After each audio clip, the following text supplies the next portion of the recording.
All right, thank you for joining us today. It's good to have you here once again. This is your channel, Yellow World, and I'm your host as usual. My name is Bosman. Thank you for always sending in your comments, your questions, and your feedback. I really love them. As we have been doing, we have a special guest today. And as I practice anyway, like I always say, I want our guest to introduce himself so that I don't, I may not be able to do justice to the introduction. So I'll be turning to our guest today and say, can you introduce yourself to our viewers? Yeah, sure. My name is Abiodun Oke.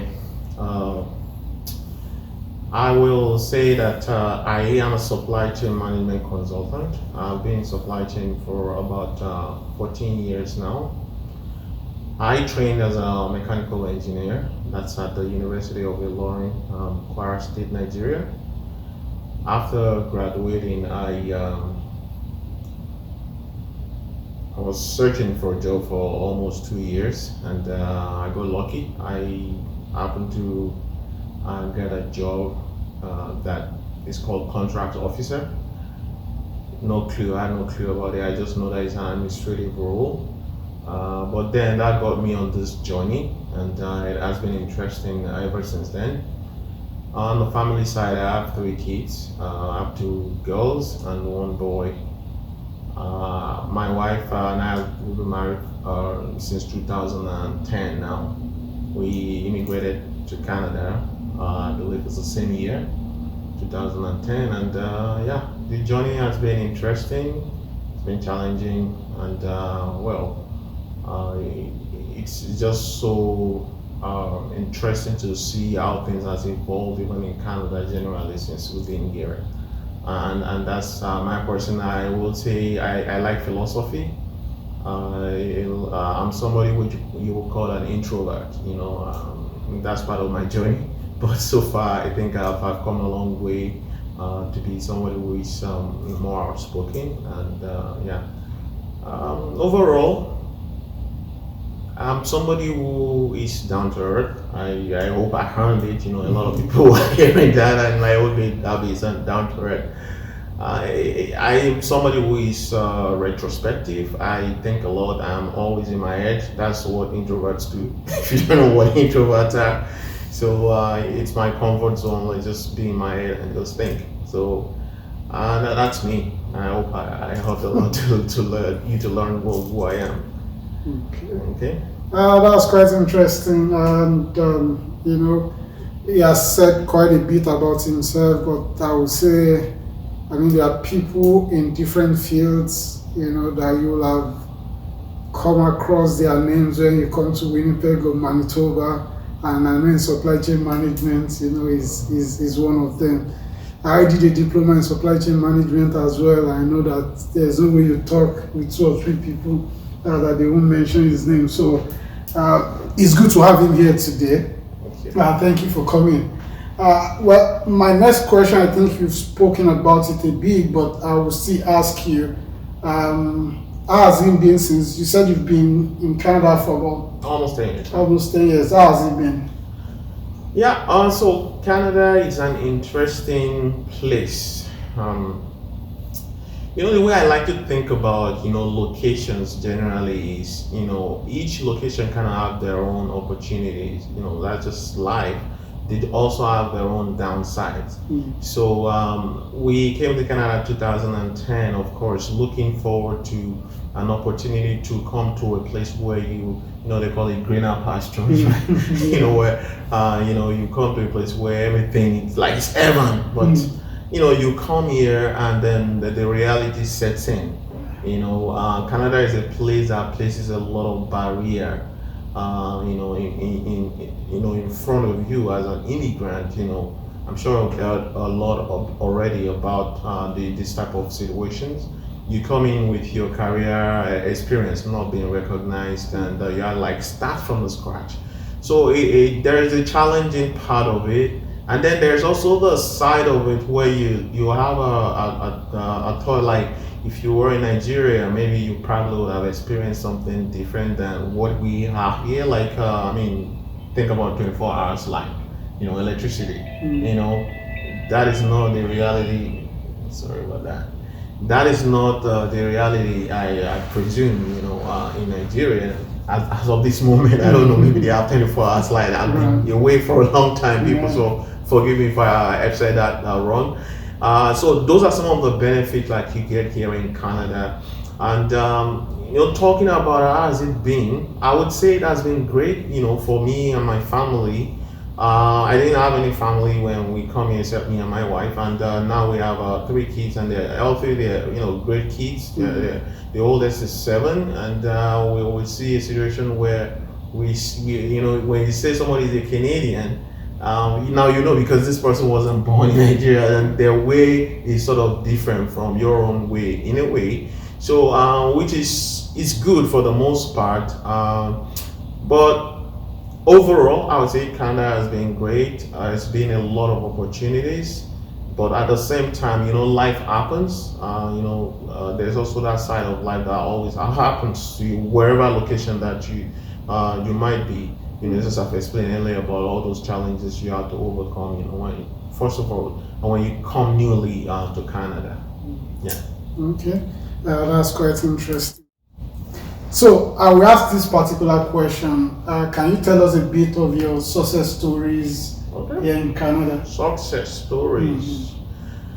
Yeah, success stories. Some of the ones that I can remember immediately, the fact that when I came in newly to Canada, despite all the hurdles, I believe I got a job in my profession within 3 months, which was quite something that I believe I would call a success, given that I'm also now in the job search environment where I see a lot of people struggle with that. Even over a year period, they're still kind of looking, or some people already even give up. So it just happened that I got it within 3 months, and a lot of preparation that got me to that level, I believe. Of course, there's this providence as well. So some of the success story I will also say in Canada for me, it's having those resources that I needed to actually fulfill my purpose. I'm somebody who is passionate about supply chain management. I'm passionate about mentoring, and that actually all the resources that I have available to me here in Canada has really presented me with an opportunity to make that happen. That I have my own business as an entrepreneur. So that is very that's one thing I will also call success for me. But before I go to talk about what I have achieved personally, I have this idea about what success is. Success on different levels. It could maybe job, it could be professional, it could maybe business and all of that. You need to define success by your own standards. Basically, my own standards of success really is about the number of people that I've been able to impact, so far in my journey here in Canada. And where if I do measure, I want to measure my success by that, that the number of people I've been able to impact professionally or otherwise. It will be a huge number of people that I've come across, as a mentor. Also as a business person as well. Wow. That's good. Thank you for that. Okay, so based on your experience, because quite a number of people are watching us that just probably landing or they are new in Canada. What do you think are the pitfalls that people can watch out for when they are just getting to Canada? Well, there are quite a number of them. I've been here long enough to know that there are some challenges that people are facing when it comes to the pitfalls for a newcomer. One of it that I remember very well is what is called the cultural bubbles. So cultural bubble is a situation where you come into Canada, and then because you do not have a social footprint here, your immediate reference for social connection is always people that are coming from your culture.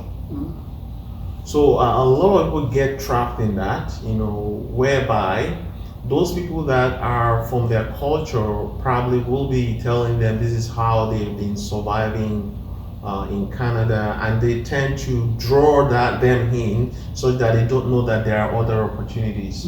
You know, a lot of them will come in maybe through their sponsors, and then the sponsors kind of have an influence. Of course, these are people who sponsored you. They kind of have an influence on the kind of decisions you make. Even you're an independent person, you know, they still kind of have that influence over you.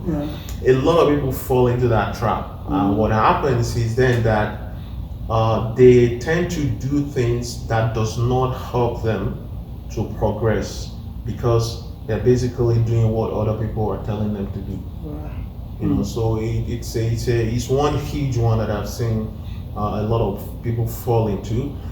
There's also another one that I think I need to mention: the fact that there are some people who, when they come into Canada, it is possible that they didn't completely live their life. They didn't live, like, abandon everything and just kind of focus all of their resources and effort here in Canada. A lot of people do that. A lot of them are running two different bases at the same time. And when you get into that, well, it's just sometimes you realize that you're not making progress, because you're basically living in two places at the same time. Because you haven't completely abandoned whatever is there back home. You're kind of still, you know, you haven't decided yet, okay, where you want to stay. You even have a situation where some people will be there in Nigeria and their wives are here. Not to say it's a bad thing, but it has its own disadvantage that you have two separate families. Kind of, you have a family in Nigeria and you have a family here. Guess what? You will run two different homes, and your resources are just going to basically be dispersed all over the place. And in that case, you don't really get traction in your progress here in Canada. So that's also a really major one that I know a lot of people might fall into, you know, when they come newly into Canada. Yeah. Thank you for those great points. Okay, let's move a bit into your field, supply chain management. So can you tell us how you start your journey into the field of supply chain? Interesting. That's what I always like to talk about, because I know. Yeah, it's quite an interesting story. You know, I came out of the University of Ilorin, like I said earlier, and I was searching for jobs for like 2 years. And I want to look back at that period. I was somebody who was like an introvert, like I said, so I didn't quite have a social life. It is what it is. So I came out with this degree, and the degree I came out with, because I do not really have these social connections. Really, I was looking, you know, what you do, you know, writing all these things online, or doing, like at that time, you're probably writing through the papers and stuff like that, but no results until, you know, my mother's family members and all that kind of helped me out. And that's how I got my first job, which is actually as a lecturer. Oh, interesting. at Mapoli, Abiola. But I didn't get to stay that much there, like maybe a month before I got an opportunity with Shell Petroleum in Port Harcourt in their logistics operations. The title was contract officer then, and you know what, I had no clue what this is all about, but I knew it was an administrative role. At the same time, remember that time, at the same time, I actually got an offer from First Bank. I got an offer from First Bank in River State, Port Harcourt as well. But the decision to go for the contract officer's role that I really had no clue what it's all about is because I know that this is an industry, the oil and gas industry is an industry that is well aligned with what I studied in school than in the banking sector. But, you know, thinking about it now, I thought maybe I should have gone for it. Interesting. Yeah, I thought maybe I should have gone for it, because, you know what, in the end, I felt like I was kind of drawn towards project management in the end. Like, and I felt, okay, well, if I work in the bank, maybe it's a finance industry, but I could still have been working on project management. So that's how I was able to kind of think around that. So back to my story, I I got curious. I'm naturally a curious person. Every introvert actually, because you're always in your head. I started digging, and I got one article from Boston Group. So it's a big major, maybe they shut down or something. They could have been part of Aaron Consulting, because I don't get to hear about them right now. But Boston Group published an article about project management, and I was reading through it. I realized that actually supply chain management was identified as one of the key functions that enables successful project management. Okay. So from that moment on, I discovered what was the umbrella function for what I was doing. Really, I had no clue at that time. So I started digging into supply chain management as an umbrella function by itself, and that was it. I started doing certification. I mean, in 2009, I actually got certified as a project management professional, which is another story, by the way. Because at the time I actually got my PMP, honestly, I haven't had enough experience as a project manager. And think about it, my project management experience was really in the contracting role. Okay. Other project management experience that I had was what I had in school. My final year project, and there was a guy that I volunteered with at some point. He used to be popular in Ikeja at that time. He teaches trains on IT and all that. So I helped him to train in Port Harcourt, and that's how I got my PMP. So a lot of people tell me I don't have any project management experience. Guess what? I didn't. I was picked for audit. I was picked for audit by PMI when I submitted my application. You were? They picked me up for audit. And guess what happened? I went to my school to get letters from my lecturer, my supervisor. Yeah. And I went to the guy who I was doing training for, and then that was it. Wow. Yeah, that was it. Wow, so a lot of people tell me it's not possible or it is. No, don't think about the barriers they put in front of you. Just think about it is possible and go for it.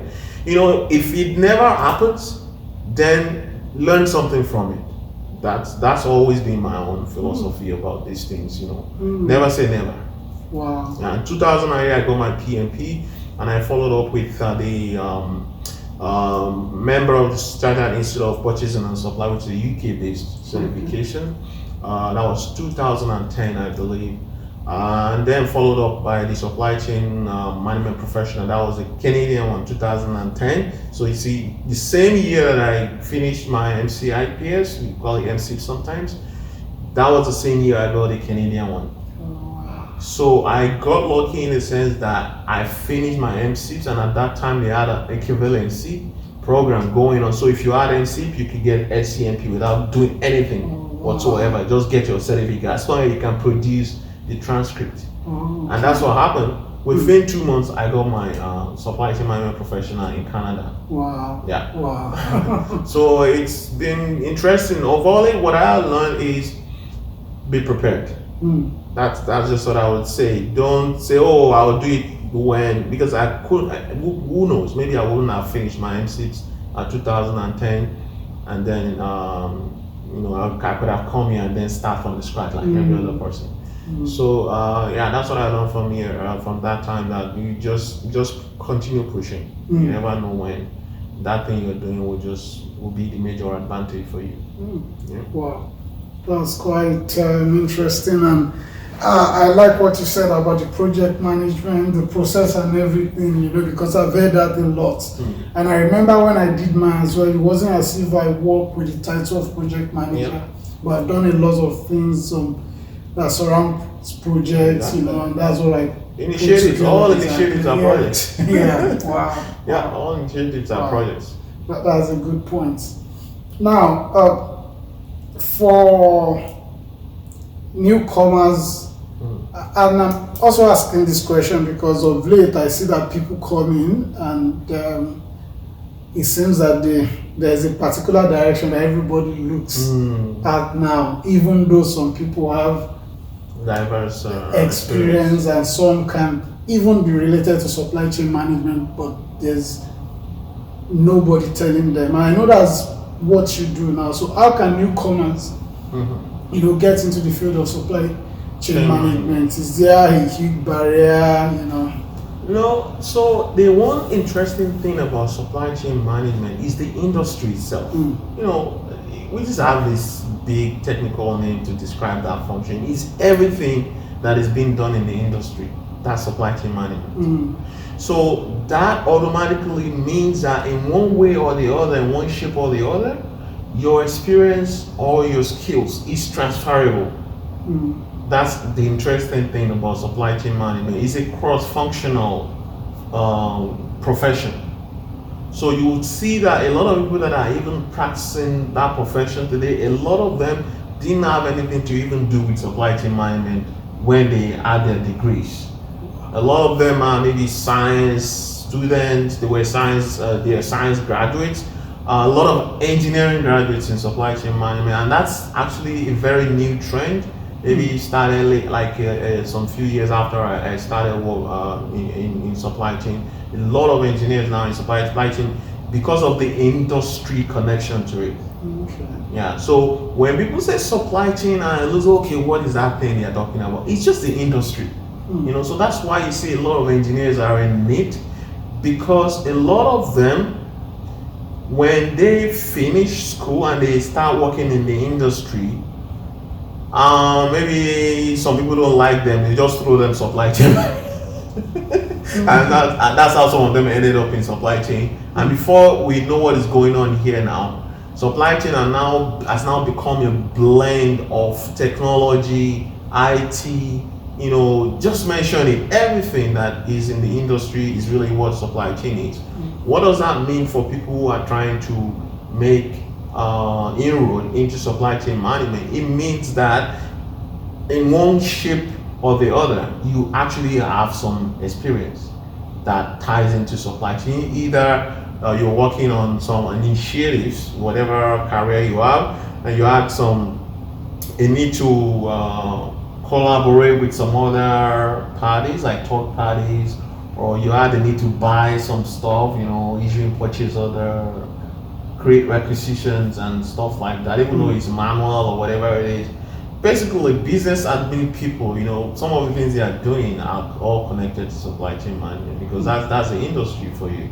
And when it comes to the different type of people that could make inroad into supply chain management, like I said earlier, engineers, even IT folks, because the business process aspects of it now, the technology aspect of it is huge now.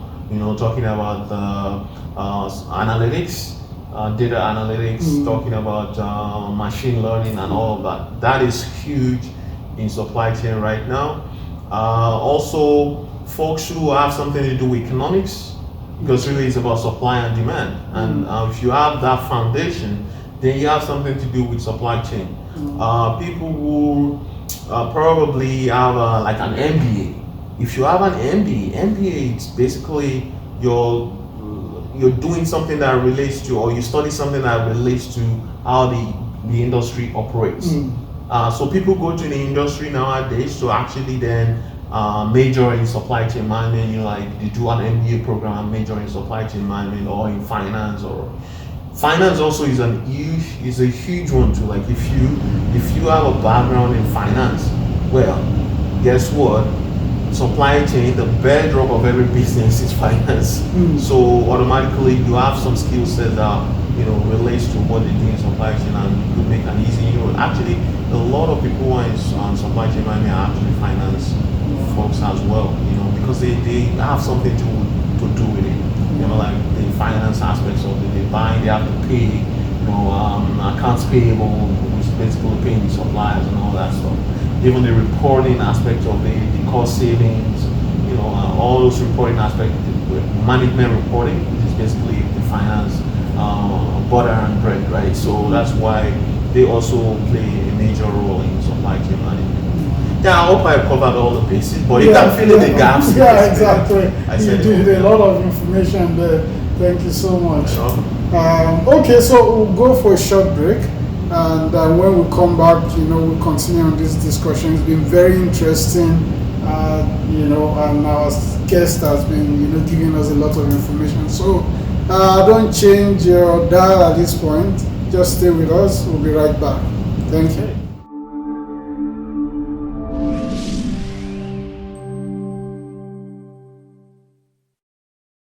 So, welcome back, our viewers. Thank you for staying with us. We've been having an interesting discussion with our guest, Abiodun Oke, who has been giving us a lot of insight and advice into his world and into the world of supply chain management. So once again, thank you for joining us today. All right. So we're talking about how people can get into the field of supply chain management when they come to Canada, and I know you've given us a lot of points on that. I don't know if you have anything to add before we go into the next. Yeah, so the other things that I would like to add to that is if you are actually looking to go in the supply chain, you want to consider going for academic programs. Pretty much, it doesn't have to be a PhD. No, you don't need that. What you need is basically a certificate programs, and these are very common nowadays. You have here in Canada, actually, you have with the University of Winnipeg, you have Robertson. I mean, it's just like everyone is into it now. There's Erskine College as well.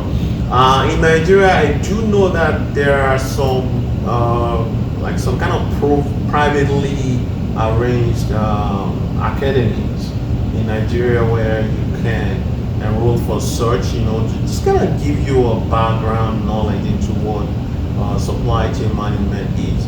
Aside from that, of course, the certification route is always there. You could get certified, especially if you have hands-on or you have transferable skill sets. You could do some courses with Supply Chain Canada, and that will give you an opportunity to actually get certified. It's quite intense, but I believe that's one of the most important certification in Canada when it comes to supply chain management right now. So there is also the MBA route. So you can actually go to study MBA, maybe major in supply chain management, and then basically that could give you an opportunity to intern or to do a co-op with an organization that will give you an opportunity to actually practice, and that's a major way to get your foot in the door. Interesting. Okay, so you mentioned going through an academy in Nigeria before coming. Are there other ways, or let me say, what would be the best way to prepare for someone who has not landed, who is still back in Nigeria and thinking, okay, I'm going to Canada, I want to start getting my... Oh, very good question. The way I did it is I enrolled for the Challenge of Purchasing and Supply Management, which is a UK-based organization. I do even realize that there are some organizations in Nigeria right now that are actually training people to write that certification. So they might explore that option because guess what? Coming to Canada means that you need to have a certificate that is recognized. And if you want to do that, then go for a global certification. As a member of Challenge of Purchasing and Supply certification, it's global, So if you really want, it's expensive too, of course.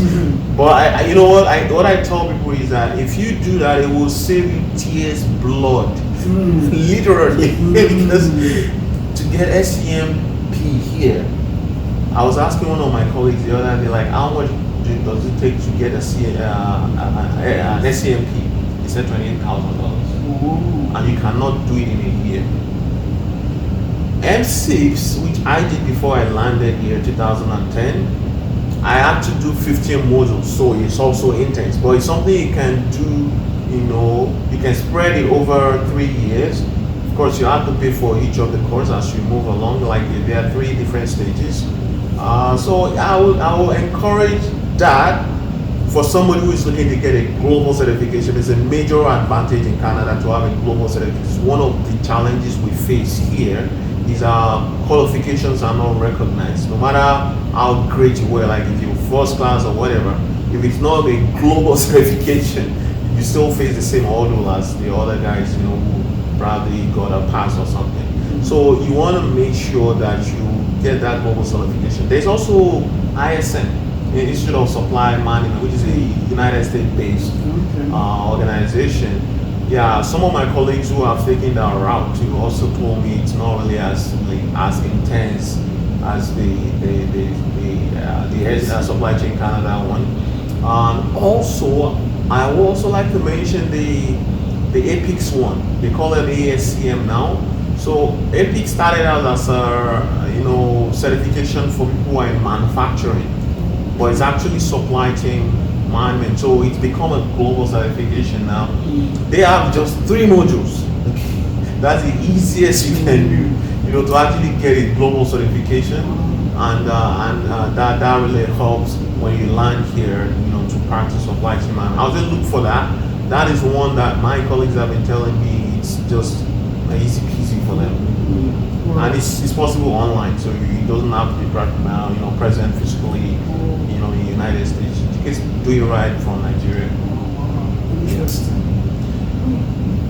That's quite interesting, and I totally agree that getting a global certification or something that will be recognized is huge. I know in the accounting field, we say you should have a CCA before coming so that you can convert to CPA. Because except it's something that is recognized. I had an interesting experience when before I came anywhere. I came through a route called exploratory visit. Oh yeah.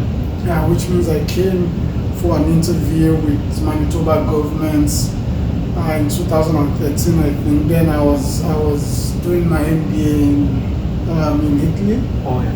And when I was coming as an MBA student, doing it in Europe, I was feeling like, I should be recognized. So the woman that was interviewing me asked me what about my qualification. I told her I was doing MBA, and she asked me, what is MBA? And then I was shocked. I said Masters in Business Administration. She asked again, what is that? At that point, exactly. Maybe my certificate is not as recognized as I thought. But then some of these certifications you mentioned, if they will be valued there, they could be more important than PhD that you got from. Exactly. PhD don't just start. PhD it's another what I'll call pitfall for some people, because if you want to work in the industry, you don't need a PhD. I know Nigerians like education, we value education a lot, and then when I heard some of my colleagues who are still in Nigeria talking about education, they start with PhD. I'm like, well, come start.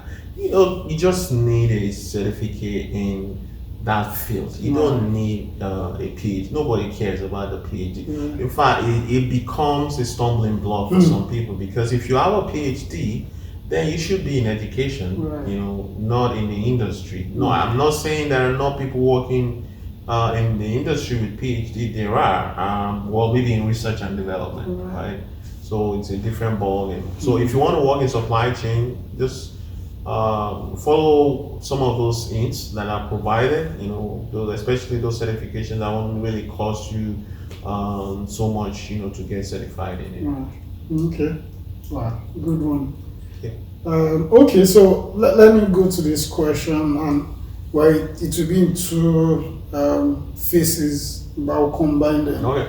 Which is, what is the job outlook in supply chain management field in Canada? That is on one part, and what are the resources that new immigrants can leverage on, to, get some of these jobs. The people that are already landed. Yes. People that are already landed who are interested or looking to.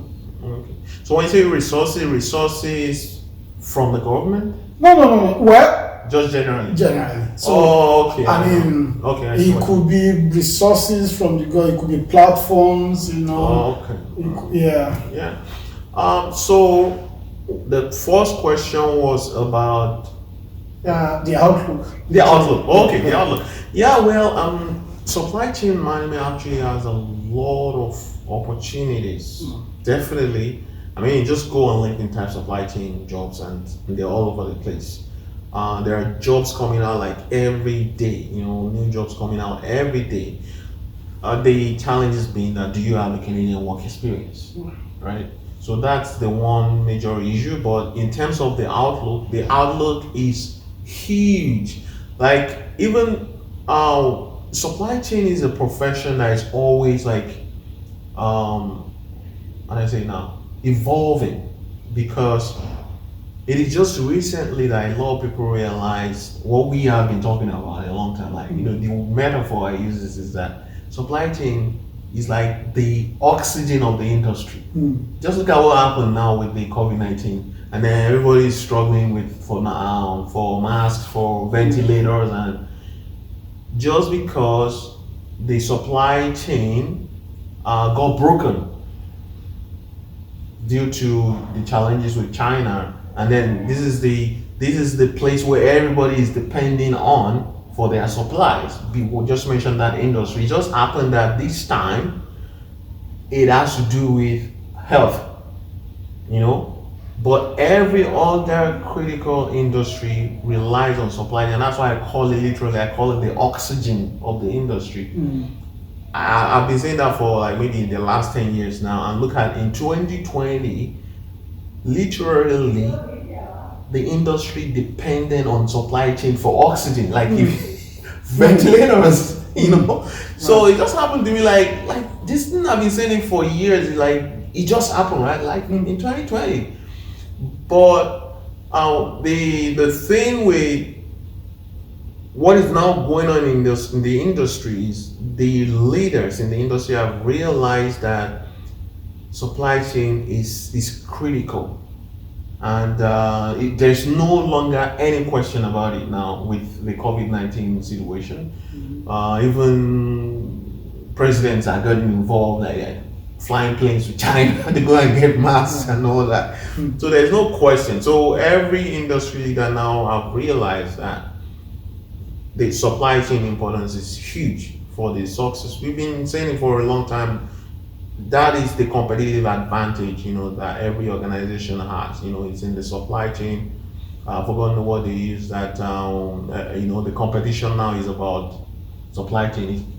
Industry are now competing based on their supply chain. Is what is determining how they are competitive. Basically, it's how strong their supply chain is that determines how competitive they are. Look at Amazon. Amazon basically took advantage of that. The guy made like $450 billion during this period because he has actually built a very strong supply chain for the Amazon business. And then this was just the right time for them to lock into whatever they have built in, over the years to maintain a strong supply chain. So the same thing for the industry, and what that represents for people who are going to supply chain is that there is a lot of opportunities that are even going to be coming up soon, because now we've realized that the procurement aspects of it and all these other processes in supply chain, they need to be digitized. That represents a lot of huge opportunity for people who are in technology, people who are in tech, to understand the supply chain business process. It represents a lot of opportunity for people who are in business analysis to be able to understand the business process and develop business needs and requirements, and then also to explore solutions that could be used to digitize, procurement and other business processes that are associated with it. So for me, I would say the outlook, awesome for anyone who is going to supply chain, as long as you have what it takes. You have a drive. That drive is really, really important for anyone who is going to supply chain, because it's very dynamic. It just kind of change like almost every. And it's one of those reasons I actually chose a career, because every day is different.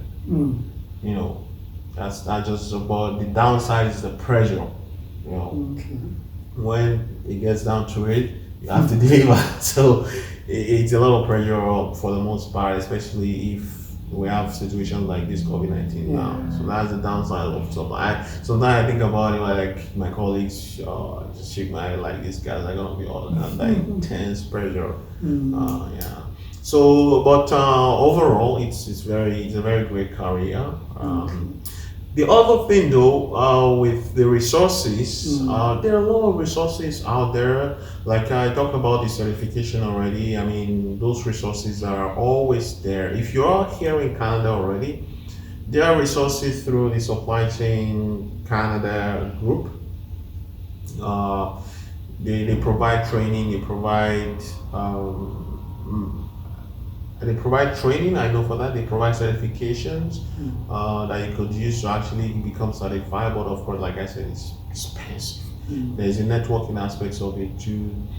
For my own group too, we also provide mentoring, like even connecting with your colleagues who are already on that journey. It's very, very important to know that there is somebody who is already practicing, that you could gain insight, from them to know how to move forward in your career. I have a platform that actually provide that. We call that SupplyJobs Canada Network. So that's one of the resources that I provide there. It only takes to register, and then I bring you into the platform where you're able to connect with colleagues who are already working in the profession, and they could provide mentoring. Talking about some other type of resources that are available, I do believe that you could also look into the Manitoba government.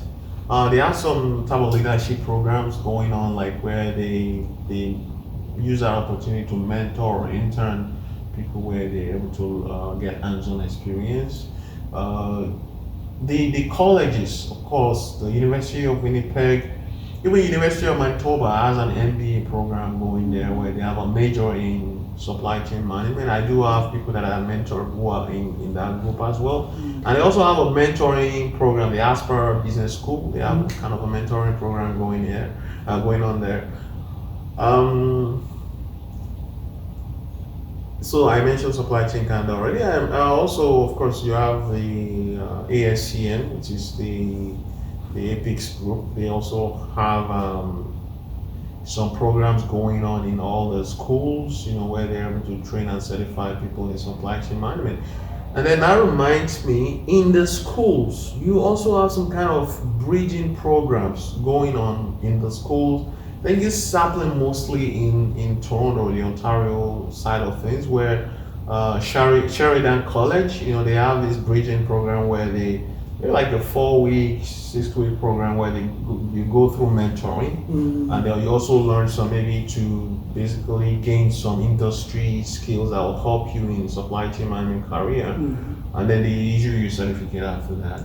That's also not a bad one in terms of getting your credentials recognized, in supply chain. So yeah, there are all those type of resources, and the ones that I also provide through a platform that I created to specifically help foreign trained professionals who are exploring career in supply chain and project management specifically. So yeah, those are the resources that I can remember off the top of my head. Okay, I mean those are quite good. I think for pointing them out. Let's go to what you currently do. Okay. You are the founder and the CEO of Cerial Projects. So what informed your decision to start this organization? So Cerial Projects actually is something I conceived a long time ago. I would tell like 10 years ago when I started my career. This actually was informed by some of my friends. It's just a call to adventure for me. I tell people sometimes that I just want to fail in something. I have a background where I'm the person that is called a genius and all that. And then I realized that was a setup for failure, because I am somebody who really wants to excel. One of those things I took out of the school when I left the universities, I actually want to become an industrialist. So that was like my call to adventure, to become an industrialist. And I came out, I was looking for jobs in all this industry, nothing worked. So when I got an opportunity to work for Shell Petroleum, I realized that there was really no one there who was open and supporting to mentor me. And then I realized that there's really a huge gap, where there are really nobody who wants to tell people, want to teach people about supply chain management. And from that day on, I started already letting people know how it works in supply chain, how they could start a career in supply chain. I'm a contributor in, I don't know if people are familiar with Nairaland. So I had a lot of people still chase me around and like, I saw your posting in Nairaland, blah, blah, blah. And I have posted in Nairaland maybe more than 8 years or 9 years ago. Wow. I was always posting about supply chain and stuff like that. So, a lot of my friends also told me that I'm a resourceful person. And one of the things I've realized myself is that I get fulfillment from helping people, even if they don't pay me anything. For me, I've defined my success, like I said, that way. That success for me is if I'm able to impact others in a very positive way, that I'm able to bring out the best in them. That's like my call to adventure. And this is one of those things that led me to want to practice consulting. And then since that time I had this idea that I had the name even, the Cerial Projects name, since that time, but then you come to Canada and life happens.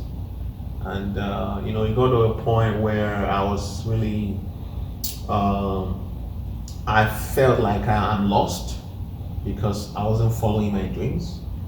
I felt like I was climbing the wrong fence. Like you're trying to climb, progress in your career, but you realize that, okay, even after let's say I do this and let's say it happens, guess what? I'm just like in a place where I might not really be fulfilled, because that wasn't really my call to adventure. My call to adventure is not to become an executive in one company that doesn't tie into my heart's desire, basically to help people to fulfill their potential. Really, that was my call to adventure. That's how I usually would say that's my soul contract.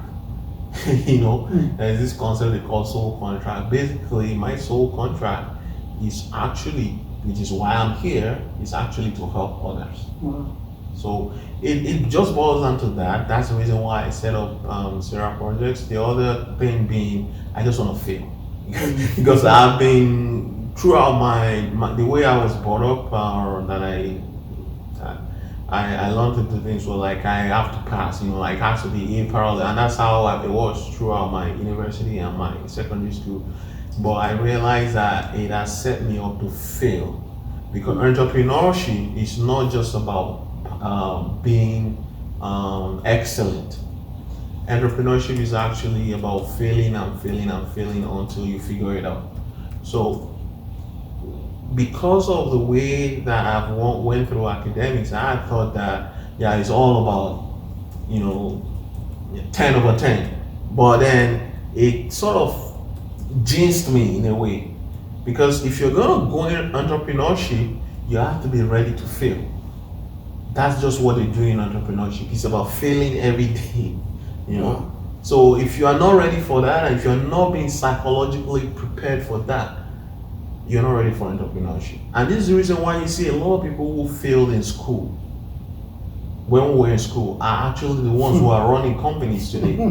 That's why you see a lot of dropouts are the ones who are running companies and now hiring people who have degrees. I hope some of my friends are listening to what you're saying, because this is what I tell them sometimes. Because they were prepared for failure. They basically were designed to fail. And that's entrepreneurship for you. It's about failing every day until you figure it out. So if you are not ready to fail, you are really not ready for entrepreneurship. Wow. That's the way I've seen it. Wow.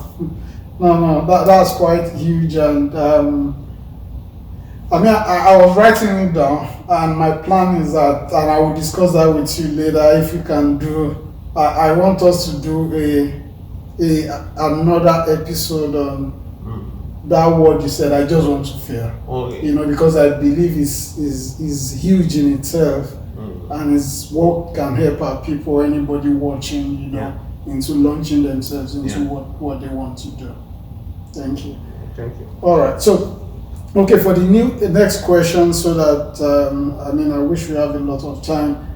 So, how has the organization helped newcomers? A lot. I'm not only me, so my business model actually is to run a flat organization. Okay. So I work with a lot of consultants. So consultants in different areas. I just run JVs, we do joint ventures, so based on project. If there's a particular project, so we JV and we split the profit. And we could continue doing that forever. You don't have to work for me, I don't have to work for you. So that's really kind of model I'm trying to build with Cerial Projects, because what I've realized is that is the future of work.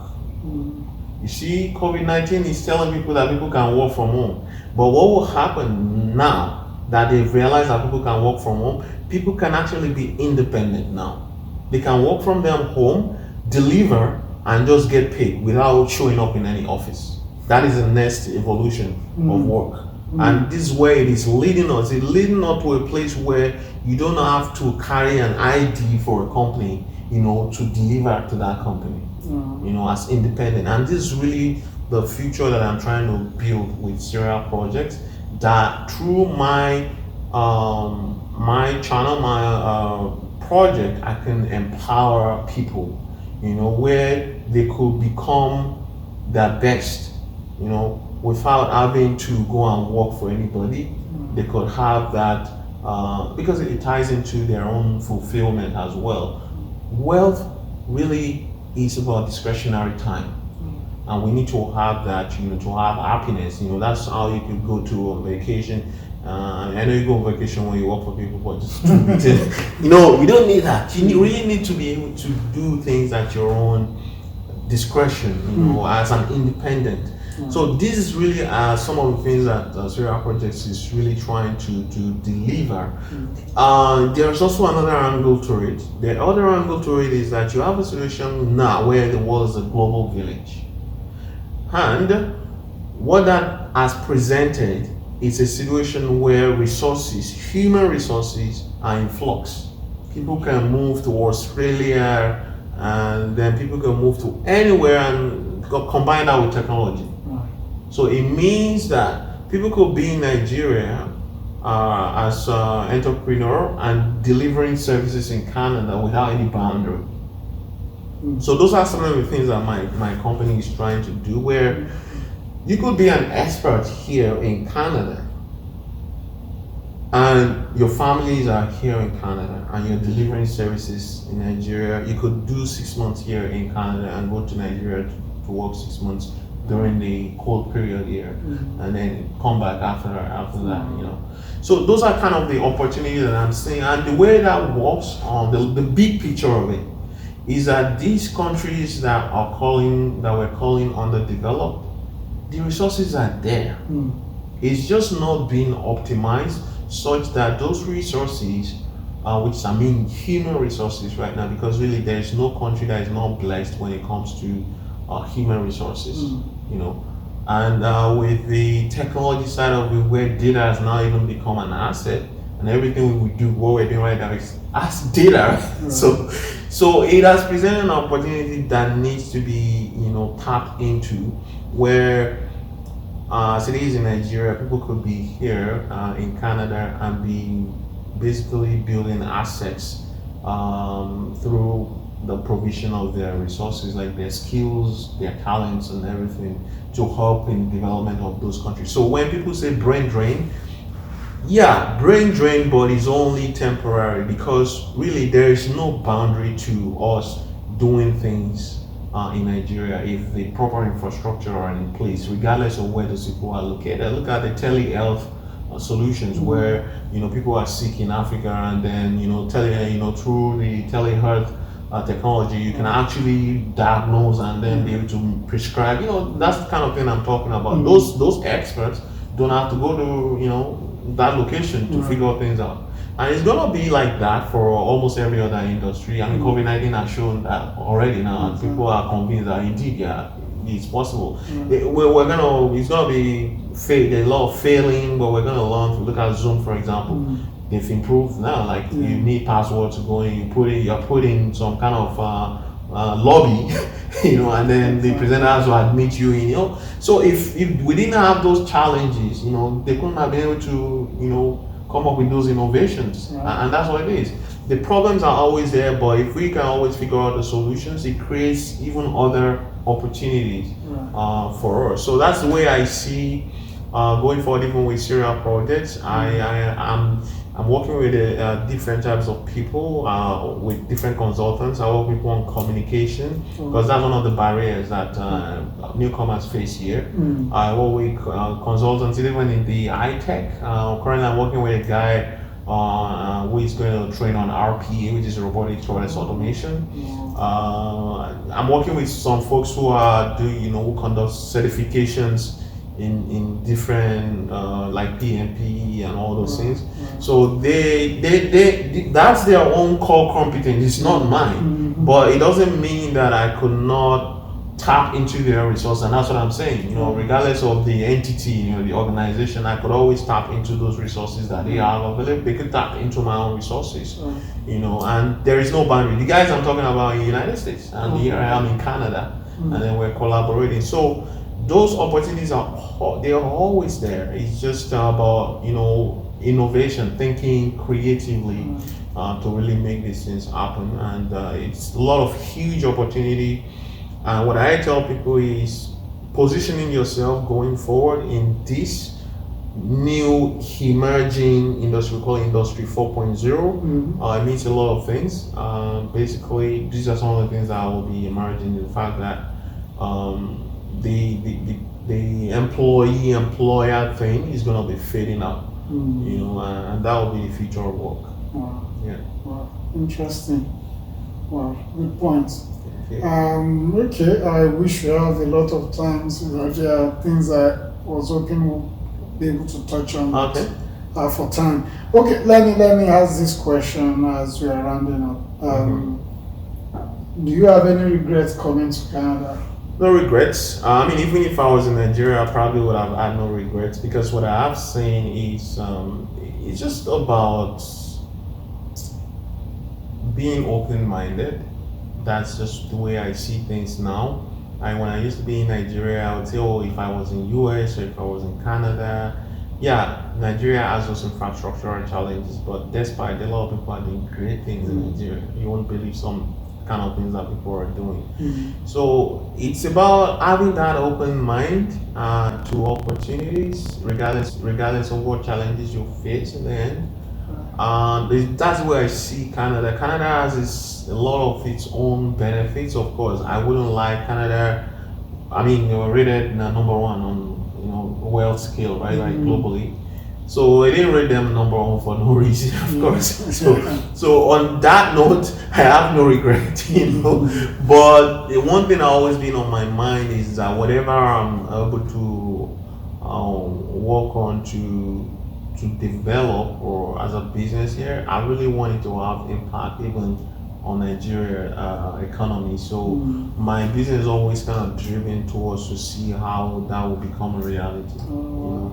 Because if not for Nigeria, I wouldn't be here, right? Like I was born there, my parents are still there, even all my siblings are still there. So I really feel a strong connection to Nigeria for sure, regardless of the number of years I spent here. Okay, so now to put a little bit on that, so how can we in diaspora help to, make Nigeria? So the technology is one huge one. The one that I've seen with Nigeria is that the resources are there, but because of a lot of issues that are going on around us, we tend to forget those things that are there for us. And the way life works is that you kind of have one without having the other. Like technology, you have the bad side of technology, you have the good side of technology, right? It's the same thing. A lot of people are too focused on the bad side of what is going on in Nigeria. I wish a lot of people are focused on the goods, more on the good side. And then it's the same thing for us here in Canada. Well, we have things going, but then at the same time we have some other issues as well. This can maybe the way life balances itself. Yeah. So I think for one to really help to make an impact in Nigeria, I think we should always have it at the back of our mind that whatever we do here, we achieve here. The whole purpose of it is to actually go back to Nigeria. You don't have to go back physically. You can connect through a lot of different ways. The technology has made it really possible for us to be able to do things. So I'm not saying don't go, but if you have to stay here to, for whatever reason, you can still get things done by this type of collaboration I'm talking about. Collaborating with people in Nigeria. One of the areas I've always thought about, I really wish I could make happen for Nigeria is to actually have like a research and development organization. It could be private, where young kids are actually going through like a kind of a program, just like the way the Easterners have this program that they nurture their folks through, to start business. Research and development, it's the key for us in that country. Think about United States. Think about the GDP, the portion of the GDP that Apple, Facebook, Google. Think about the contribution they are making to that country alone. All of those 4 companies combined together, maybe might be more than even the whole of Africa in terms of GDP. So, and what is how did that happen? It's research and development, innovation. So I feel like not much focus has been put into that area, and that's why we have the university, but apparently that's also not the focus.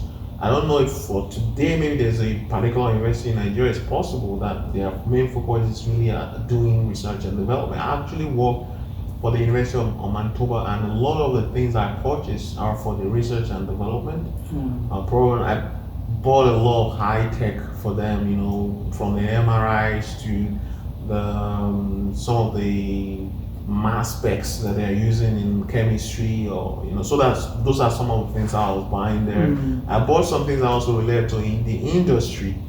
I when I think about it, okay, why won't the GDP of this country be huge, where the resources are being harnessed, the human resources are being harnessed to actually create other resources, which are intellectual property, that could go as far as in China. They could buy those intellectual properties, and that represents a lot of huge income for Canada. Look at recently there's a news about Elon Musk developing a battery that could last for 6 million years. I can't remember, maybe 6,000 years. So I don't remember the figure. That was developed here in Canada. It was developed here in Canada. And if the government did not provide that infrastructure to make such happen by pumping funding into it and all that, it would never happen.